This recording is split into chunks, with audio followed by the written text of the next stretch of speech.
He's pulled the shirt on, scored the goals. Andy Campbell on the red. This is the red.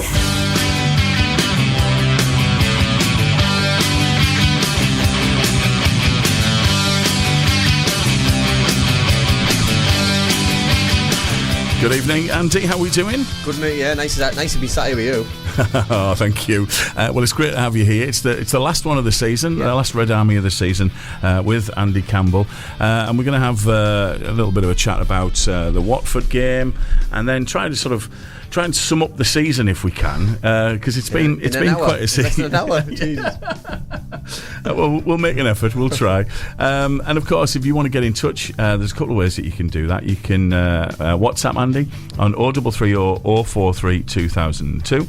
That's also the number you can give us a call as well on that number. But we're also live on Facebook as well. We're on Facebook Live, and you can drop us a message on there if you've got anything you'd like to say to Andy, or ask Andy, or just get some advice from Uncle Andy. That we can do that as well. Agony uncle, aren't I? Yeah, absolutely. So, Andy, a brilliant end to the season. Yeah. The run-in, apart from the Leeds game, has been really, really pleasing. And just, that Watford game sort of summed everything up, really, about what we were capable of, and almost that we didn't want the season to finish. Yeah, listen, I spoke last week about the positivity and a way to finish with a nice ending, really. Look at last year. From the Luton Town game to the Coventry League game at 1-1, to the Coventry playoff game away 1-0, to the Coventry playoff at home 1-0 defeat. We went into this season with a negative mentality, probably. To end the season with a bit of positivity, the players will have a nice summer. There won't be any negativity, really. I hope. Mm-hmm. Hopefully they don't take the playoffs not getting there to heart too much, and have a bit of a positive start, because it's all about positivity. If we can't afford to start as we did this year, so for me, the good ending has to get hopefully more bums on seats for season tickets, has to give the fans a bit of a boost, has to give the manager a lift, and I think it's got to give the whole town a good buzz, really, for next season coming up next year. And it certainly feels like that, doesn't it, around the place, around the town, around the club. The lap of appreciation that they did at the end of the game was very well taken. It's been an up and down, but getting that win again, doing that in front of the fans, I think you're right. It was a real crucial way to end the season and go, look, this is what's in stock. Look who's come off the bench. Look who's getting a start. This is what we're capable of. And hopefully next season, let's go for it. And listen, the manager could have easily blooded more young players. Obviously, young Law got a start, and I thought he did okay. I thought he was neat and tidy. I thought he did very well. I think other young players got opportunities towards the end.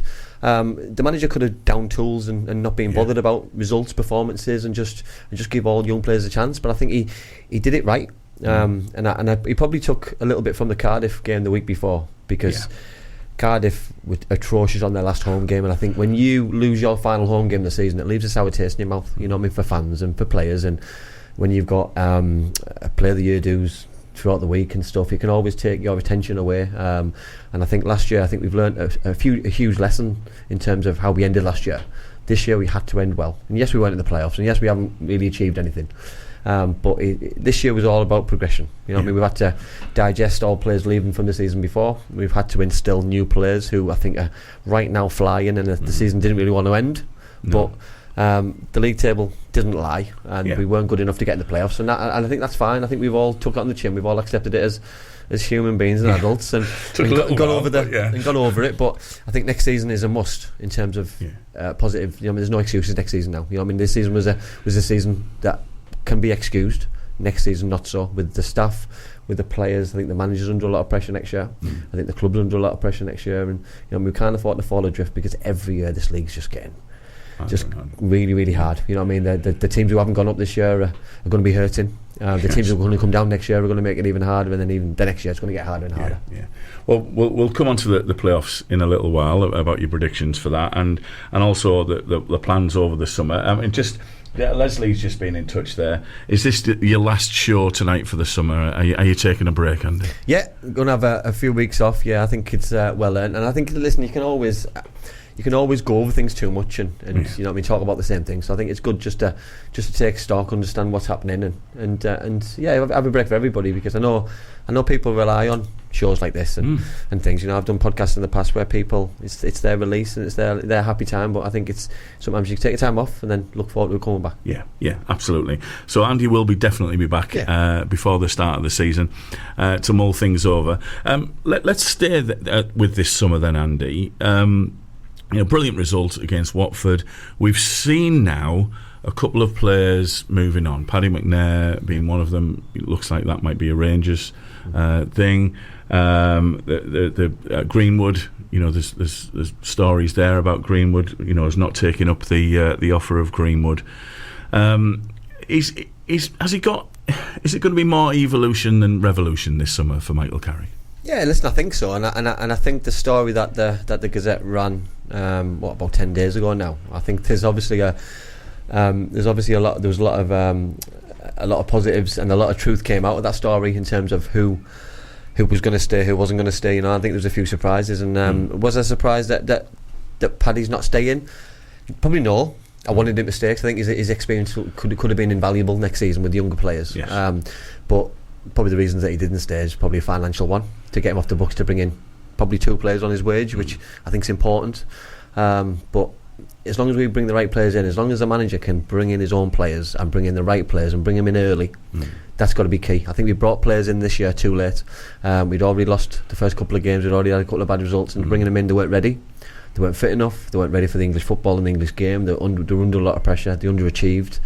They looked a little bit out the depth at the start, and then by the time they'd come into it, the season was probably a third over, and it was too late, and we started off that atrociously. And that's not their fault. That's not anyone's fault. I think just recruitment can be tightened up a bit, done a little bit earlier. That's what pre-season's for me. Pre-season's there to get your players in early. The excuse last year had to be the playoffs, because we didn't know which league we were going to be in. Yeah. And then when we knew, it looked a bit rushed. Well, I was going to say that this year there's no excuse, is there? 100%. Pretty much for the past 6 weeks. All right, there was a glimmer of hope that we might make it, but pretty much for the last 6 weeks, there's been a feeling we'll be in this league again next year. With that, so you would think that Plan A is already fully in operation, wouldn't you? I'd like to think 3 weeks ago that Plan A was starting to come to fruition, and they were starting to identify the players, the targets for the Championship, for a promotion push. Because listen, Kieran Scott's got the hardest job in football. Love him or hate him, you know what I mean, everyone's got an opinion on him, but he's got a really hard job, because his job is to bring in the right players which are going to fit the manager's philosophy, the way that he wants to play. They've got to buy the right players, and they've got to bring the right players in. If that's the model which he's bringing in, the kind of age bracket that he's bringing in, he's obviously looking overseas, which is really a difficult place to target, because you've got to make sure that the right players, like look at Elath, you know what I mean, you give him as an example that he was really slow to get going, you know what I mean, he was struggled when he first came, he didn't look probably fit enough, he wasn't sharp, he missed a lot of chances, and it took him all of a sudden, the Cardiff game at home midweek, he scored a really good goal, he was coming off the bench behind Josh Coburn, and then all of a sudden now he can't stop scoring. He's absolutely devastated the season finished, but I think every Middlesbrough fan will hope now that season's finished, and that window can start the season, and no one has a little punt at him, because it's a difficult one. But I think Kieran's got a real big job in terms of getting the right players, personnel which fit the manager's philosophy. I look at the goalkeeper, for example. I'm not sure he's the right fit in terms of the manager's philosophy, the way he wants to play out from the back, and it'll be interesting if that's used in the summer and changed, or he's worked on certain things, because the manager's got a real intriguing and interesting way of playing. You know what I mean? He's very stubborn in terms of he likes to play that way, but certain personnel we've struggled in those areas, and we've given silly goals with, because players probably weren't up to it in certain levels in certain games. And that has been a concern, hasn't it, particularly around the goalkeeper, particularly around player out the back. We've lost a number of goals this season where that's happened. And Michael Carrick's always been, this is the way I want to play. No matter what, this is the way that we'll continue to play. So I think the goalkeeper's an interesting one. Will he look to bring in someone new? Will he look to, because I think it was only a couple of weeks ago Dieng was linked with a move as well. Listen, it depends what you want to look at a goalkeeper for. You know what I mean? And I used the analogy last week of Joe Hart. Joe Hart left when Pep took over at City, because Pep's philosophy was Joe can't play out from the back. He's not very good. He's an England goalkeeper, but he's a good shot stopper. And I see the same with Senny. You know what I mean? He's an excellent goalkeeper. He commands his box really well, but playing out for the back is not his game. He's a real top goalkeeper. But the game's evolving, and certain managers have certain ways of playing. He will fit probably someone else's philosophy, but Michael's, I'm not so sure. Yeah, and we've talked quite a bit about Michael Carrick's philosophy, in recent months and weeks. And it's clear the way that he wants to play. Yep. It's clear the type of player that he wants. One sort of thing that maybe doesn't fit with that is maybe Luke Ayling. Yep. Now Luke has had, arguably, a fantastic run since he came into the side in January.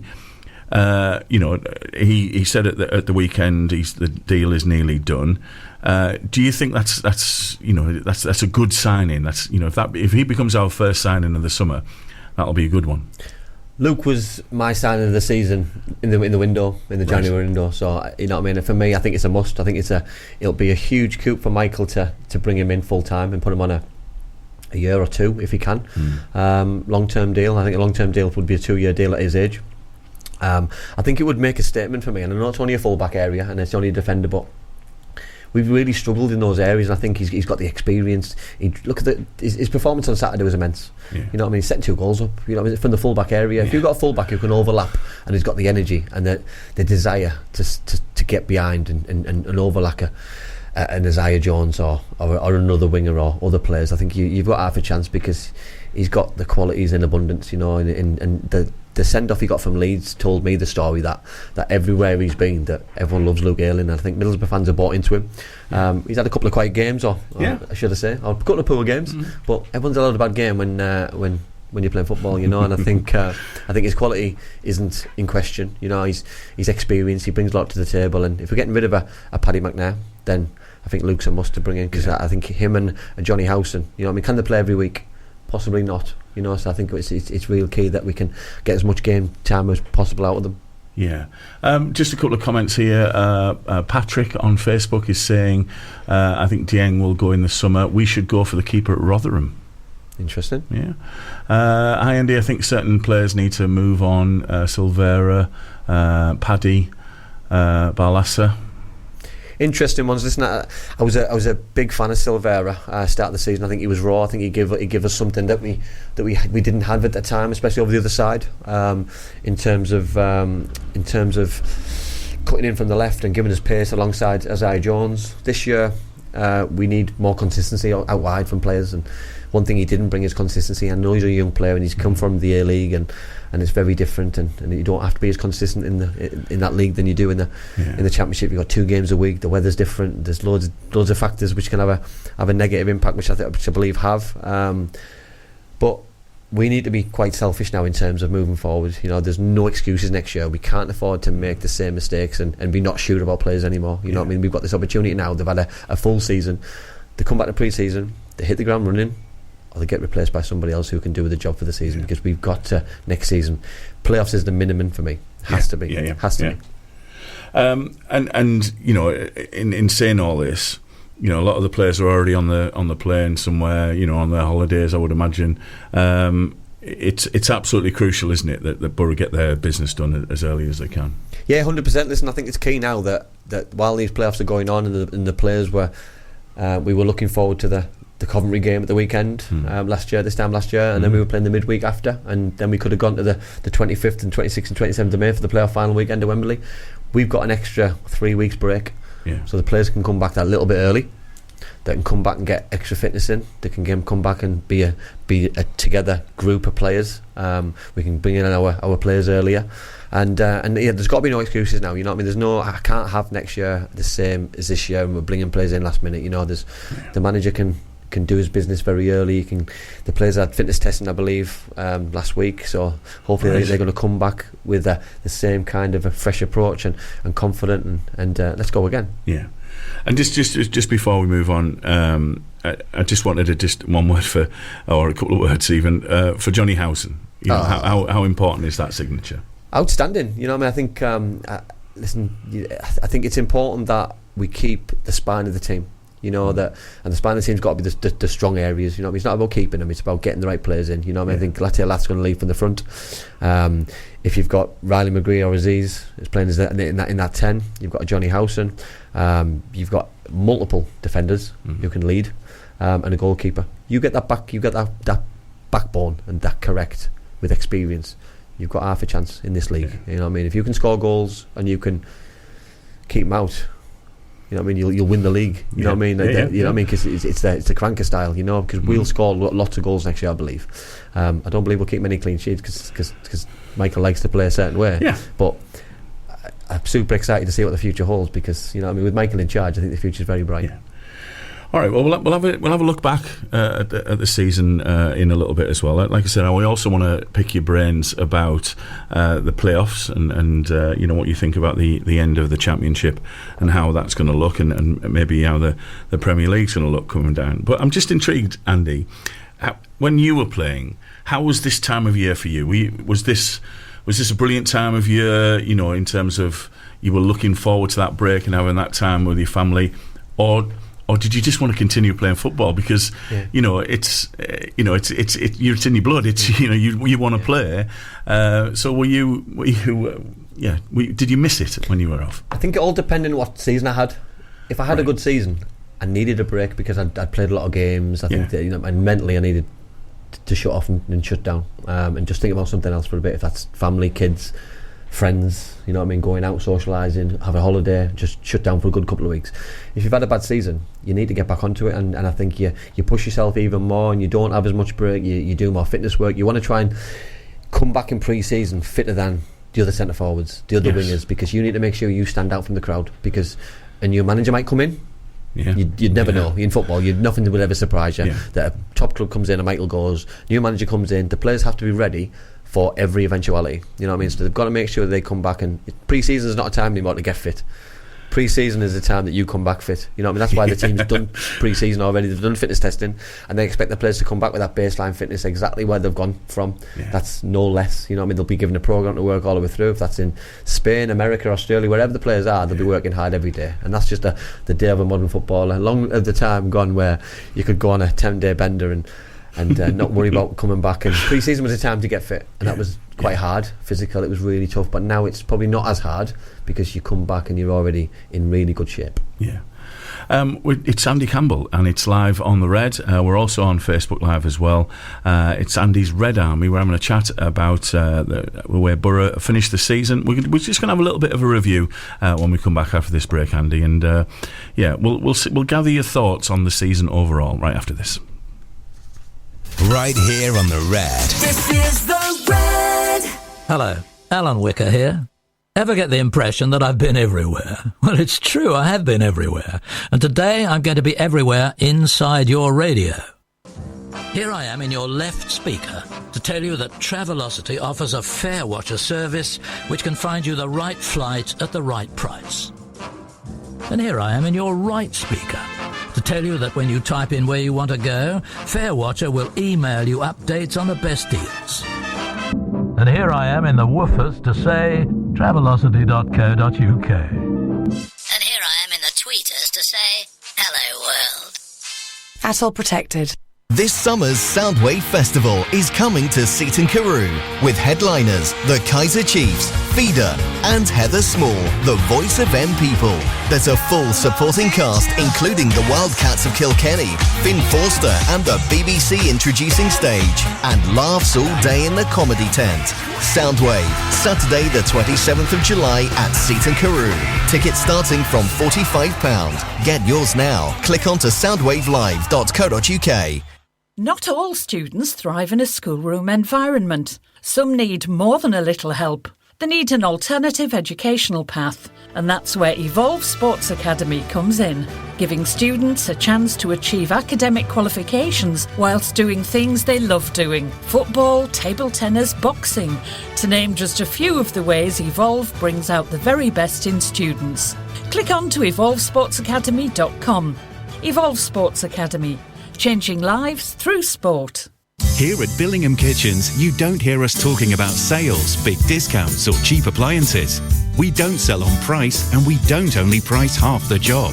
Our customers buy from us on quality and service. They choose us by recommendation and experience, putting their trust in a local business with expertise. We offer supply only on all our kitchens, though most of our customers choose to go for our project-managed installation service. Trust Billingham Kitchens. Search billinghamkitchens.co.uk. Andy Campbell on the Red. This is the Red. It is Andy Campbell on the Red, and we're here live on Facebook Live as well. You can have your say if you want to speak to Andy. 0330 043 2002. You can give us a call, you can drop us a WhatsApp, or like I said, we're on Facebook Live and you can drop us a message. Phil on the Facebook Live is asking Andy, do you think that our youth setup can bring on players who can play and shine in the Championship? We've seen 2 players this week have their contracts extended, some of the younger players. Do you think our youth setup is as good as it's ever been? I think the group's strong. The proof in the pudding is when they're given opportunities. I don't think they're being given as many opportunities as players gone by have, as I had, as the Rugby Stockdale's had, as the Lee Cattermole's had, Stewie Parnaby's, the Stewie Downings, you know. So I think players gone by have had plenty of opportunities. The only way that they can see if they're good enough is by throwing them in. Or giving them a real test in the loan market, you know, if that's in the League 1 or League 2, because they've got to be given the opportunity to see if they can sink or swim. Playing under 18s, under 21 football is good because it gets them regular football, but it's not as competitive as Middlesbrough 3 o'clock kickoffs with an edge on it, and there's everything matters, everything means, you know. It's a different animal nowadays, and I'm not so sure I would enjoy that kind of football back in the day, because even reserve games were competitive in the Pontins League. Back in when I played, it was, you'd get players who didn't play in the first team on a Saturday would play on a Wednesday. They'd keep ticking over and getting fit, and everything was very competitive. Now it's not so much, and I think if I would probably change one thing, I'd probably change that set up. Right, that little dynamic there. All right, so we've talked about, we've got lessons to learn for this season coming, and you know, some of the ways that Michael will want to do that. Let's go back then to last summer. You know, thinking about you know, we had the huge disappointment of the playoffs, which was a bit of a sliding doors moment. Things would have been very different had things gone so differently. You know, we lost, you know, well documented Akpom, Archer, Giles, Ramsey, etc. And you know, Kieran Scott went ahead and, you know, brought in players like Morgan, like Emmanuel Atielath, Rav van den Berg, Alex Gilbert, Sammy Silveira. So, and then there was the other players who came in late on as well in that window. But we had that disastrous run, you know, that disastrous start to the season, which, you know, obviously cost us dearly. What lessons will we learn, Andy, from the start of last season that we need to take into this? Most importantly, I think recruitment's key. I think we've got to get all our stuff done early. We've got to get the deals done early. We've got to make sure we have a better pre-season. I looked at the games last year as well. The games when we played Hartlepool, drew 0-0, I think, or 1-0. We all got beat. We played York 0-0. You know, that wins in pre-season breed confidence. You know, it's not just about fitness. It's about playing and beating those kind of teams, you know, because if you're struggling against, and I'm not being disrespectful to those kind of teams, but if we can't beat those, then we ain't going to be beating QPR, we ain't going to be beating Ipswich Town, we ain't going to be beating, you know, I mean, the teams in and around us, Rotherham's, you know, I mean, we haven't beaten Rotherham this season, you know, I mean, that's, you know, we look at the bigger picture, you know, if we can't beat teams, local teams, we ain't going to be beating teams who are fighting for their lives and who want to beat us week in, week out, you know. It's all well and good raising your game against Leeds. We did twice. We nearly beat them twice. We pushed them both twice. Southampton haven't beaten us this season. Leicester have lost to us twice this season. You know, so all of these things, they're all factors, but you can't raise your game against the best of the best and then not beat the rest. You know, it's key, really. Yeah, and you know, we started to see some of those players that were sort of thrown into the team. We started to see some gel, really, sort of around about them into to October and November. Sheffield Wednesday game for me. I was just going to say the Sheffield Wednesday way. If anybody remembers it, the first half was the worst I've ever seen a Middlesbrough Football Club play. And he made one sub at half time. He brought I think he brought Engel off, and I think he brought Isaiah Jones on. Yeah, and that for me just changed the season. Yes, it set the firecrackers going. Everyone obviously got a kick up the backside. You know, whatever was said in that changing room at Hillsborough at half time, it just turned the season on its head. And since then, we've never really looked back. Yeah, but unfortunately, the damage had already been done. We were playing catch up. If that game hadn't turned round that day, would we still have Michael Carrick in charge? Would we have been fighting relegation battle? You know, because that league, we were going nowhere. If we'd have lost that game, I think we were so lucky we were playing against another poor side, because there was two extremely poor sides on shore that day, but they were just a little bit better in the first half, and then second half we blew them away, and then we didn't look back really after that. No, and I remember talking to you on here around about that time. And there was talk about Carrick's job, wasn't there? And there was a real, and some people go, well, I never really thought we'd be relegated, but there was some genuine concern that where is this going to turn round? But you've got to give Carrick some credit here, for digging in, and again, I remember us talking about this. Has Carrick got enough to dig a team out? We know he's got mass amounts of experience, with United, with England. But did he have enough to dig a team out? And he showed he did. 100%. I think I've used the word quite a lot on here in terms of stubbornness and what he brings. One thing he's ice cold. He's ice cold. You know what I mean? I can imagine when he loses his temper. It's not probably a nice sight and a good place in the change room, and the players will probably get the wrath of it. But he's learned from the best. He's worked under Sir Alex Ferguson for the majority of his career. He's won multiple trophies and titles, and it won't have all been nice. You know what I mean? There'll have been some tough conversations in the change room. He'll have been on the end of a few, so he knows he's got to dig players out at times. But he's also got to be composed and calm when he needs to be. And I think his interviews after games when we've lost have always been the same. He's never flustered, he's never panicked, he's never looked out of place. He's always believed in his own ability, which I think is key. He's always believed in his philosophy being the right way and the right thing he wants to do. Listen, you don't become a bad team overnight.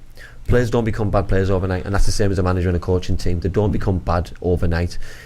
We just needed to gel a little bit quicker, a little bit earlier, and we would have been in a much better place, because at one point we were 4 points away from the playoffs. But then 3 weeks down the line we'd lost a few more games. We were 6 points off getting brought into that relegation fight as well. So it was such a roller coaster of a season, and it wouldn't be any different being a Middlesbrough fan. But we need to learn from these lessons, and back-to-back wins in the Championship are key. You know what I mean? And that's when if we can go Saturday, Wednesday, Saturday, you can pick up early wins and quick wins. Teams can't catch you, and I think the teams who've been the consistent ones, and that's Leicester. Every team has a bad run. Leicester were always in the top 2, top 3, and even when they had their bad run, they're still in the round there, and nobody can ever shift you. And I think that's key for me. Instead of chasing and looking up, start looking down, and same as what we did this first season. That no one can ever catch us. Even when we're on a bad run and we finished the season really badly, we didn't budge, we didn't move. No. Patrick's been back in touch on Facebook Live. Thanks for being in touch, Patrick. I think if we got beat against Norwich that night at the Riverside, I think he might have gone. I mean, there was a lot of discontent, wasn't there, around that time? There was. Listen, we were 1-0 down. The player got sent off. You look at it, and I sat on here and I thought it was a red. I know that red card got rescinded a couple of days later, so it was a red as well. Things could have been very different. Listen, and you earn your own luck throughout the season, and I think we've had that much bad luck in terms of injuries. We've had that much bad luck in terms of our poor choices. So I think if there's one game which we deserve some luck in, it's probably the Norwich one, because listen, you can see it from Norwich point of view. If Norwich had won that game, they could have gone on and got automatic promotion, because they were flying at that time, and we dented their hopes, and we took some big points off them that night, and but we needed that more than they needed it, know. And I think it's all worked out really well, because we were in one of those issues and those times where we just couldn't seem to get a string of results together. We were letting the first goal in again, and we weren't recovering. Fans were getting really discontented in terms of they were on the back of the players. Players didn't really want to play. The away games couldn't come fast enough. Home games were becoming a nightmare, and it wasn't a nice time probably to play out on the Riverside. No, and but in saying that, we've got to talk about the two games I think that were quite defining as well. Was the Villa game in the cup, where we took them pretty much all the way, and they were lucky to get their win, and then obviously bringing Chelsea and that night at the Riverside. They were sort of real highs of the season, weren't they? Listen, I think when you've got an FA Cup game, big FA Cup game, and you can bring one of the big boys to the Riverside, and it's on TV, and you can showcase your talents. The players want to play in those big games. We battered them for long periods, and the panic on on the manager's face in terms of the big players he brought on towards the last 15-20 minutes. He brought on Ollie Watkins, he brought on Diaby, he brought on his big hitters, and it was only because he brought those players on that he got the result in the end. He changed the game, and that's good management by him. But we just lacked that little bit of quality towards the end. But we couldn't. I can't fault the endeavour, the attitude, the atmosphere was just electric, and I think every fan knew going into the Chelsea game that if we can create that same atmosphere, the same electricity in that ground, that we had a chance, because Villa were better than Chelsea on paper. They were having a better season. Chelsea had holes in the team. They were an aging side, and in that game, yes, Palmer missed a gut full of chances. Thankfully, you know what I mean. Glover didn't have a great night, but we still kept a clean sheet. But we showed on a one-off game that if that was an FA Cup game, we knocked them out. Yeah, you know, because forget the second leg, because the blew us away in over 2 games. In over 2 games, you know what I mean. You can't expect the Premier League side not to score, or you know what I mean. If you don't score in 2 games as a Premier League side, you don't deserve to be in a cup competition, especially semi-final. So you know what I mean. For me, in the one-off game, we've shown that we can turn up against the big boys. Yeah, absolutely. I mean, there were massive highs, and also around that time, you know, one player who really started to shine was Hayden Hackney. Yeah. You know, he started, you know, again, I think in both those games he played really well. He was starting to pick up, you know, attraction from other teams at that point. You know, how much of a massive miss was he with injury this season? Looking at the potential and looking at how he did start to shine, how much of a loss was he, you know, in making up those missing points that we could have got into the playoffs? Oh, huge! Listen, we're talking about a young player here who plays with such maturity, with such ability as well. You know, he's a local lad, so the players give him that little bit extra. He's got goals in him. He's got bite. You know what I mean? He brings so much more quality. He's got assists to his name. He's got so many strings to his bow that we missed his quality in the middle. You know, and I think we missed his bite when Johnny wasn't there. We missed his creativity, his movement, his overlapping, his bombing on, his goals. He probably could have got us another 6, 7, 10 points, you know what I mean, just alone from certain areas. You know what I mean, that might have been the Blackburn game to get an extra 2. That could have been the Rotherham game, an extra 2. You know, those add up, you know. And I know I spoke about the games that we've lost this season. If we could have just picked the odd points up here, but 2 points from a draw are huge at this time of the year, you know, and the league would have looked differently. We were always 6 points, 4 points, and if we could have just turned the Blackburn game into an extra 2, it would have been a massive difference. And there's another team that was scrapping for their lives, you know. They're the kind of games that if you want to get promoted and you want to get the playoffs, you've got to put to bed. Our friend of the show, Stuart's been in touch. We ended up 5 points from the playoffs. Where do you think, Andy, we should have picked up those 5 points? There's a couple, I think quite a few options there where we could have picked up those 5. Sheffield Wednesday away, we should have beat them. Rotherham at home, we should have won. Rotherham away, we should have picked something up. You know, the Blackburn Rovers, you know what I mean, the Stoke City, the Bristol Cities, the Plymouths at home when we lost, Bristol City away when we've lost. You know, you can go on to all these kind of games, and I'm not naming any team who was in the playoffs anywhere near. I'm not naming teams who were anywhere near getting promoted. These teams were fighting relegation majority of the season. So it's such a shame that we can beat the top end playoff contenders, but we've really struggled against the bottom end. And for me, that's got to be your bread and butter.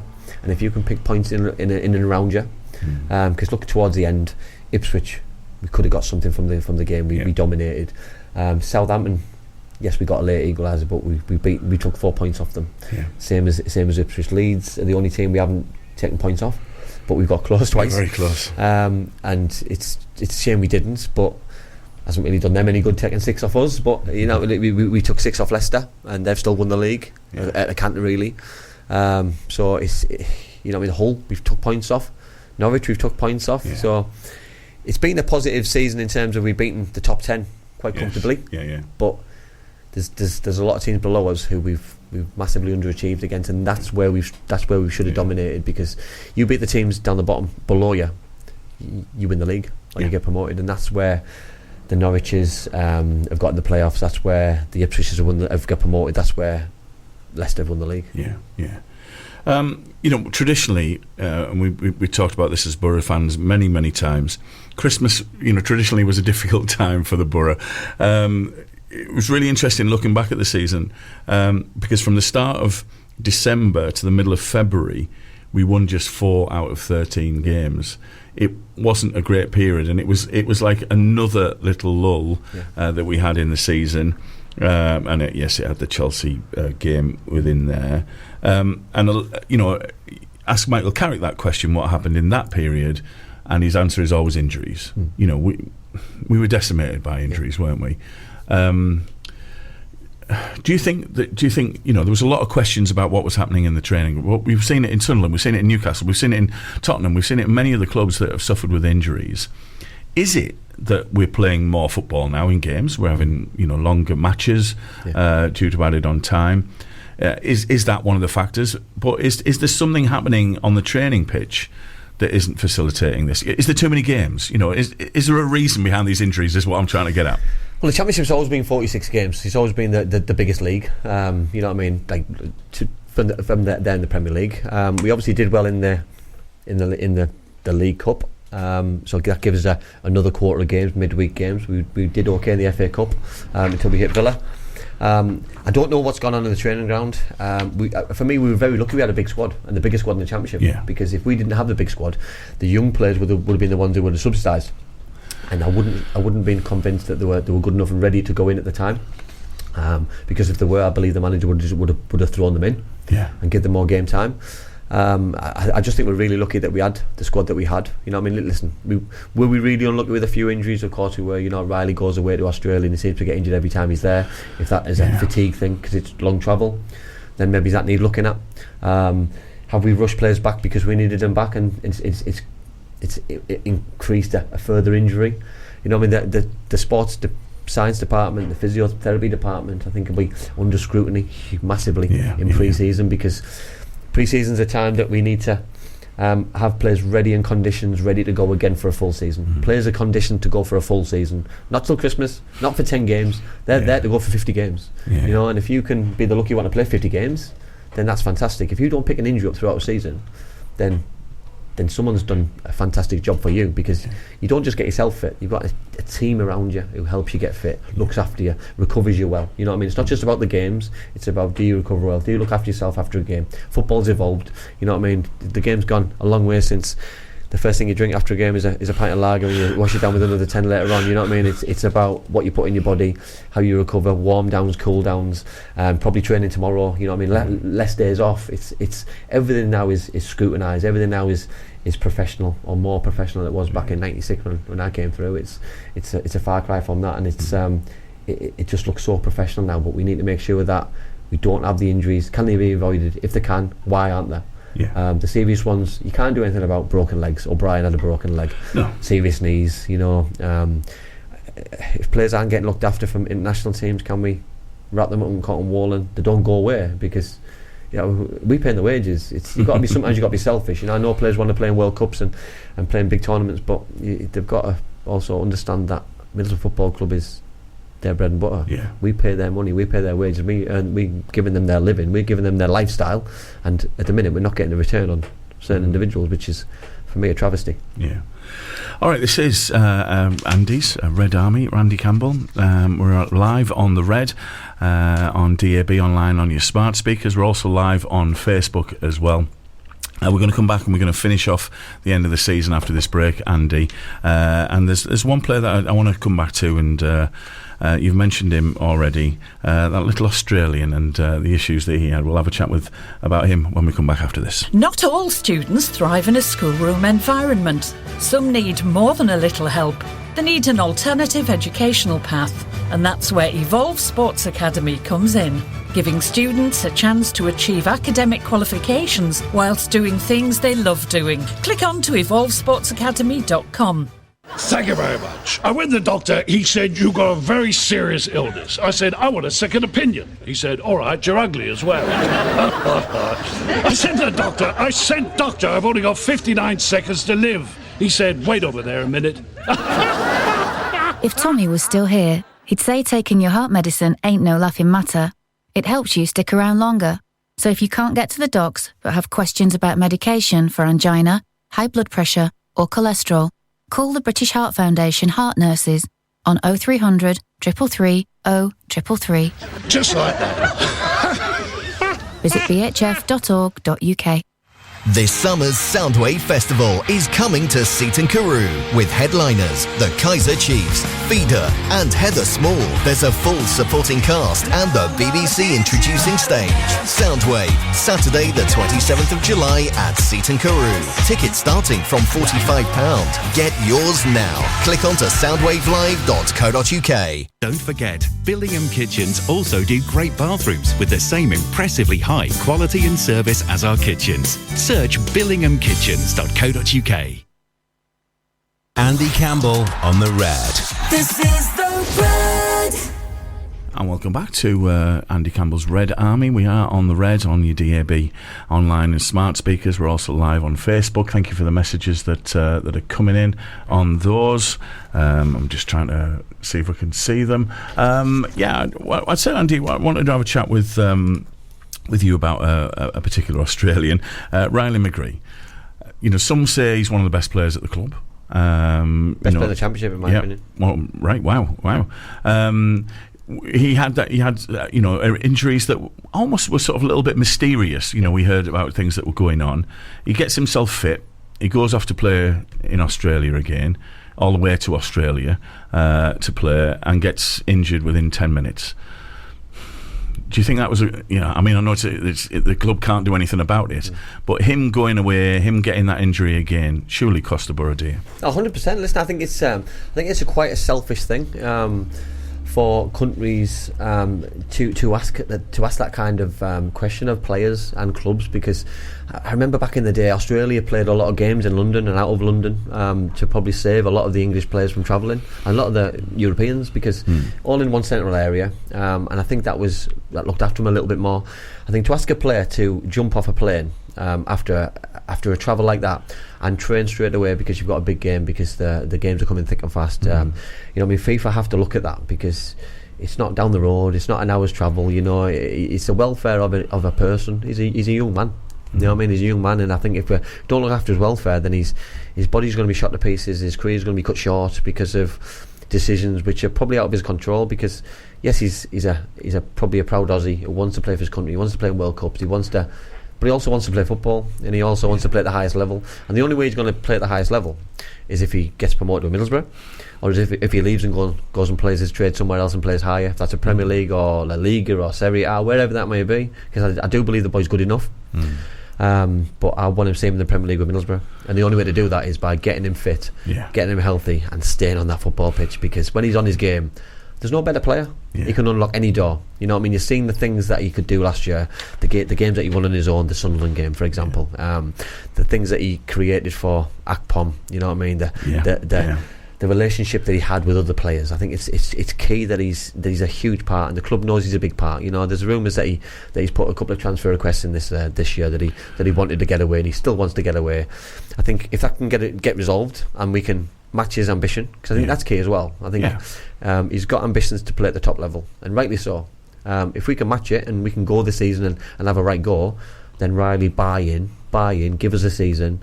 Let's see if we can match you and get you where you want to be. And if we can, everyone's a winner. And if we can't, then there's a door. I'm not stupid enough to understand that he's an asset as well. That. But if he's an asset, we've got to get the proper valuation for him. And I'll come on to that in a little bit about in terms of the assets that we've got.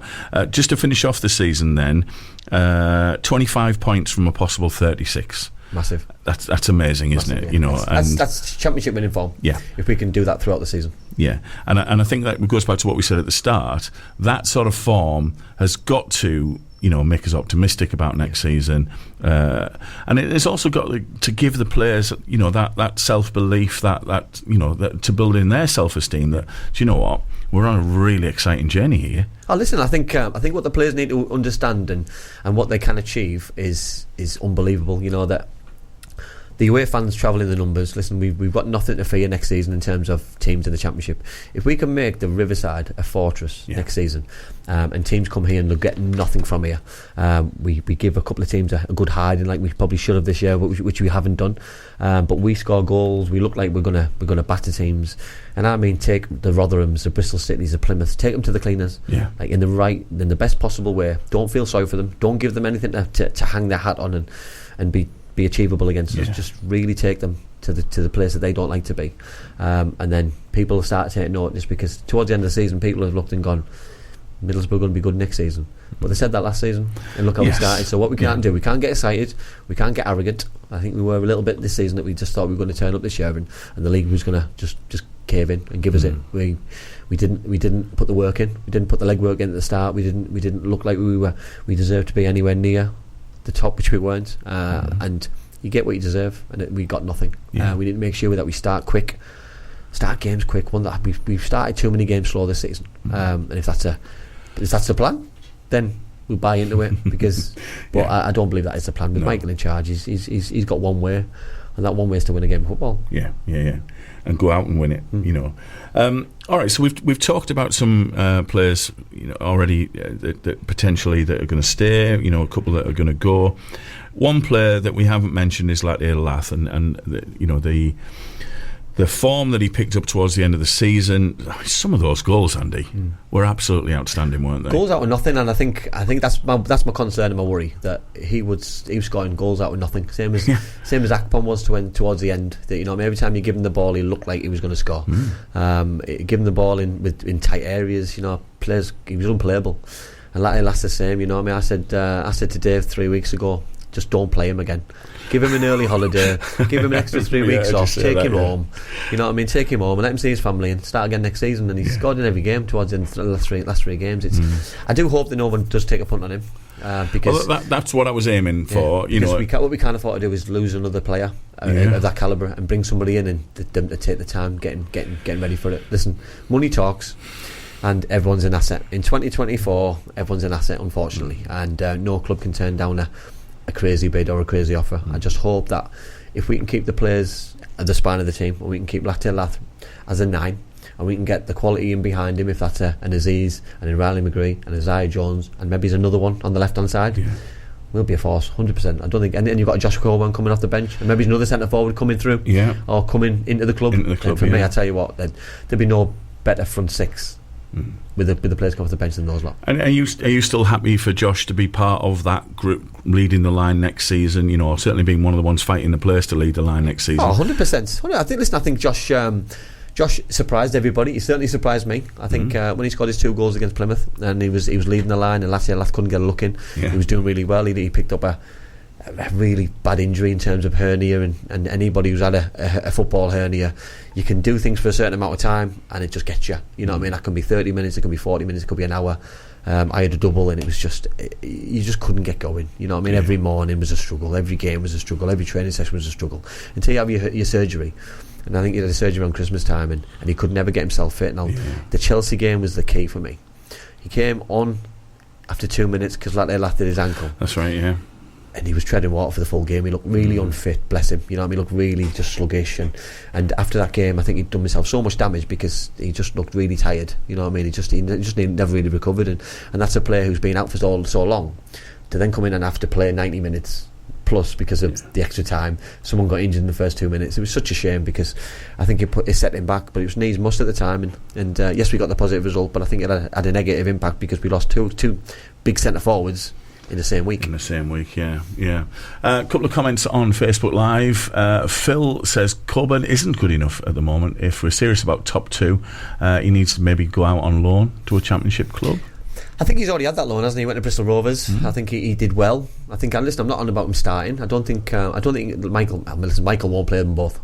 I don't think he's got that kind of mentality that he'll play both centre forwards together. He likes a 9 with a 10 behind. Yes. And if that's an Aziz or a McGree, or both, then so be it. I don't think he will play both. I think Josh would be a perfect sub to come off if we need to pump things longer. We need to put balls in the box. He'll play off him.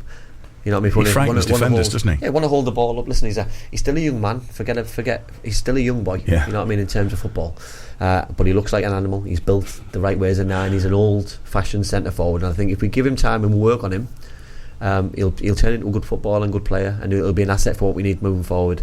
I do agree he's not ready to start and play every game 100%, but for me, if we send him out on loan for another full season, I don't see what the benefit of that is, because he's done that and ticked the box in League One for Bristol Rovers. So if we're going to do it in the Championship, it's a big risk because he's then, yes, he won't be able to play against us, but what benefit are we getting him doing well? Because then he could have done well for us. And if he doesn't do well, what are we learning? No, I'm with you on that one, Andy. Patrick is either in the know or he's got a good crystal ball here. I think teams will be looking at Latte Lath, but he will stay. And I think Colburn will leave in the summer for Plymouth. So there you go. That's quite knowledgeable. If them two are right, I'd put the lottery on as well. I hope he's right about Latte Lath, and I know the Plymouth one with Josh has been quite loud for quite a while. You know, I mean, they follow him quite keenly. I think they would have gone for him if they'd have gone down. I know he's done well against them. So listen, if he leaves, he leaves, and if he leaves, we get a decent price for him, and he moves, and we can bring in another one or two centre forwards. If he leaves, we need to bring two in minimum. If he doesn't, we still need to bring in one, if not two, as well. So if we want to be competitive, that is, I'm talking. You know, I mean proper competitive. And you know how difficult it is to get a striker in this league. You know, without paying silly money. No, impossible. Listen, we didn't want to go and spend the 30,000+ on Kiefer Moore. And what did Kiefer Moore bring? Kiefer Moore has brought promotion to Ipswich. You know what I mean? Like it or hate it. You know what I mean? His involvement. Yes, he didn't play the final game of the season. He was sub, but his standards, his professionalism, his goals towards the end of the season brought them promotion and got them over the line. And you know what I mean? Sometimes a risk pays off. If they didn't pay off and they didn't go up, and they didn't go up in the playoffs, it would be a massive financial burden on a football club. So I can understand why Steve didn't do it, and the model doesn't work, but for me it was a risk which Ipswich have been granted with, really, and fair play to them. Just a couple of other messages here. Ian Brown, sorry Ian, we weren't ignoring you. How could we ignore you, Ian? You're always here, thank you, and you know, you are our regular Darlow friend. This is Andy's last live stream for the summer, but he will be back before the start of the season. So thank you for being here, Ian. And just one other thing, just while we're talking about players coming and going, we heard last week about the rumour with Hayden Hackney going to West Ham. West Ham now have a new manager coming in. Do you think that might be something that's still on the cards, or you know, do you think he's going to go? Yeah, no, I still think the West Ham deal will still go through. I believe these deals now are done by directors of football. They're done by the recruitment team. I think managers are given players to work with. I believe Hayden will be a huge asset in terms of what he could bring to a West Ham. You know what I mean? I think he brings his quality, he brings his professionalism, he also brings years in maturity that he's got ahead of him as well. You know what I mean? So I think his potential's massive for a club like West Ham. I think it would be a good fit. But listen, until the deal's done, he's still a Middlesbrough player. So we've got a plan with him here. But if he does move on, we need to make sure that money is used wisely and reinvested and brought in the right players. You know, the sort of money that they were talking about for him, that could make a massive difference this summer, on top of the Morgan Rogers money that is hopefully still just sitting there waiting to go. And you know, if we're rumours to believe that the additional payment that's going to come from TAV as well, Morgan Rogers gets picked for England this summer, and we get another 3 million there. You know, we should be all right this summer, shouldn't we? Listen, I like Villa play tonight in the Europa semi-final. Hopefully they win, because I'm guessing that has an impact as well. It's got to be. It's all these little things, and every time I see Villa play, every time I see him on the team sheet, every time I see him scoring, every time I see him doing well, it's surely the bank balance goes up. It has to, because we put these kind of deals in place to suit the seller. You know what I mean? I think it's imperative that we make sure that we're selfish. You know, I don't believe we're getting top dollar for Hayden, if that's the rumours, if it's 18 and that kind of figure. I believe we should have got more, but if we can get add-ons and we can do other things, and when he plays for his country, and that might be in 3 years' time that we can get another war chest and brings in another player. I think we're quite savvy in terms of what we do, but I think if we can get the money, reinvest it in a couple of areas and players, but also bring in another Hayden Hackney from the youth setup, because that for me has got to happen, because there's no point not utilising the good work that Craig Little's doing in terms of the youth. If Craig's doing the kind of job that he's doing, and we've got obviously Law came on, started at the weekend, you've got your AJ Bridge, you've got other players, you know, you've got the rumours about AJ Matthews. These players need to be in and around the first team to see if they're good enough. One, they need to play to see if they're good enough. Two, and if they are, then that's how Hayden got his chance. Hayden went on loan at Scunthorpe. Everyone was talking about him failing at Scunthorpe. He came into Middlesbrough after Scunthorpe, and from a relegation to playing in the Championship, you know. So listen, never be surprised about football. Football's a matter of opinions, but young players need and deserve an opportunity. Listen, you know what I mean, like AJ Matthews, I know, and I played with his dad Lee, who played at Leeds, and all these kind of players deserve an opportunity.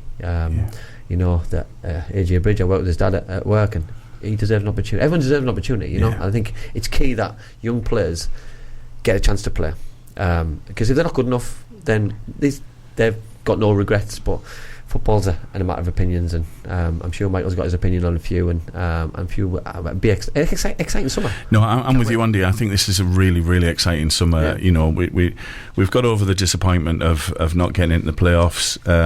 You know, I think we all accept that injuries took its toll. I think we've all seen what Michael Carrick is capable of. In terms of, you know, picking a squad and you know, yes, there were square pegs and round holes at times, and you know, the injuries and everything, but we've seen some real highlights this season, and again we've talked about them. You know, just thinking then, you know, just looking at the playoffs, because we've only got a couple of minutes left, Andy. You know, who's going to go up for you with Ipswich and Leicester, do you think? I think Norwich and Southampton are going to contest the playoff final. I think Norwich are going to beat Leeds. I think there's always a team who comes into it late, and Norwich are that team for me. You know what I mean? They've still got Premier League players. They've got a good manager. You know what I mean? It's not a very nice place to go, Carroll Road. I think Leeds are under severe pressure. I think they've had a real tough run in. The Ipswich game, the QPR game killed them. Obviously Southampton towards the end. So I think they've had a real tough end of the season, and the lows of not getting promoted right at the end. You know what I mean? We've been there last season. You know, so I've seen the impact it had on us. And for me, Southampton are the best side. They've got the best centre forwards, and they will score goals. So I can't see West Brom beating them, but I wouldn't be surprised in anything really. But I think Southampton for me is going to be the team who gets promoted. Yeah, I mean, I agree. We talked about this on the breakfast show the other morning. I think for me, Southampton, you know, it was a point, wasn't there, over the last few weeks where it was like nobody wants this. Nobody wanted to get promoted, and Southampton were the team who looked like they wanted it more than anybody. Yes. But because Middlesbrough stopped them, that was the game which killed it for them. The late goal for Latte, the header, meant that they couldn't get automatic promotion, and I think they would have put that little bit of pressure on the other teams because they were still had to play them. Then Leicester pumped them quite heavily, and I think you know, I mean, listen, they'll go into the playoffs confident. They just had a good solid game towards the end of the season against Leeds. So I think they'll fancy the chances. Yeah, and very quickly, who's going to be playing in the Championship alongside Borough next season, down from the Premier League? Would you say, Andy? Sheffield United, Burnley, and I can't see past Luton Town. To be fair, listen. I don't know the ins and outs of this point seduction lark. You know what I mean? I don't want to get into the politics of it. No, we're not with 40 seconds left. But you know, I mean, for me, the Dame 3 probably deserve to go down. They'll all be tough next season. They're horrible places to go, all three of them. They'll all be competitive, but I think probably all three of them right now deserve to go down. Yeah, and thank you so much, Andy, for this season. It's been amazing having you here every Thursday. You know, so insightful, getting your view on how things are going to go. What are you doing over the summer? Are you getting some chill? Yeah, chilling. See the girlfriend a lot. I've spent time with the kids. See the family. Probably working a lot because of the football academy's taking off. So yeah, interesting times. And listen, this place has evolved, hasn't it? We started on the sofas downstairs. We did. To finish the season up here, it's lovely. It's brilliant. Loved it. Well, it's so pleased you're part of the Red, Andy, and have yourself a wonderful summer. Exciting times for the Borough coming up, and you'll be sharing us with it next season. All right, take it easy. Thank you.